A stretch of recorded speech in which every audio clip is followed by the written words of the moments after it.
ফিলাডেলফিয়ায় শ্রী প্রভুপাদের কৃষ্ণ ভাবনামৃত আশ্রমে কুমারী Sandy Nixon প্রভুকে জিজ্ঞাসা করছেন, একজন ভণ্ড এবং যথার্থ গুরুর মধ্যে পার্থক্য কিভাবে বোঝা যায়? শ্রী প্রভুপাদ উত্তর দিচ্ছেন, যিনি শিক্ষা দেন কিভাবে ভগবানকে জানা যায় এবং কিভাবে তাকে ভালোবাসা যায়, তিনিই হচ্ছেন সদ্গুরু।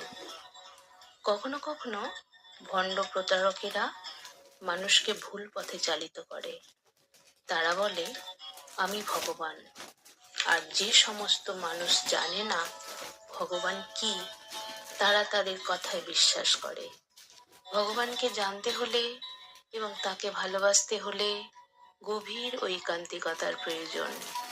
তা না হলে কেবল সময়েরই অপচয় হবে।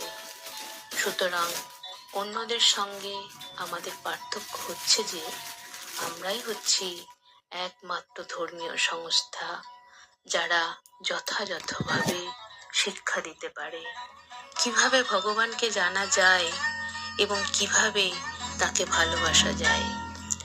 ভগবদ গীতা এবং শ্রীমদ্ ভাগবতের শিক্ষা অনুশীলন করার মাধ্যমে আমরা পরমেশ্বর ভগবানকে জানার বিজ্ঞান প্রচার করছি।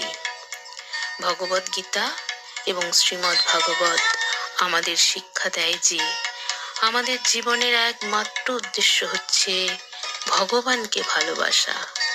আমাদের প্রয়োজনগুলি মেটাবার জন্য ভগবানের কাছে আবেদন করা আমাদের কর্তব্য নয়। যার যা কিছু প্রয়োজন তা ভগবান এমনিতেই সরবরাহ করেছেন। এমনকি কোনো রকম ধর্ম যে অনুশীলন করে না তাকেও, যেমন কুকুর, বিড়াল, এরা কোনো রকম ধর্ম অনুশীলন করে না, কিন্তু তবুও শ্রীকৃষ্ণ তাদের সমস্ত অভাবগুলি মেটাচ্ছেন। সুতরাং আমাদের দৈনন্দিন অন্ন বস্ত্রের জন্য কেন আমরা শ্রীকৃষ্ণকে বিরক্ত করব? তিনি তো এমনিতেই সেগুলি দিচ্ছেন।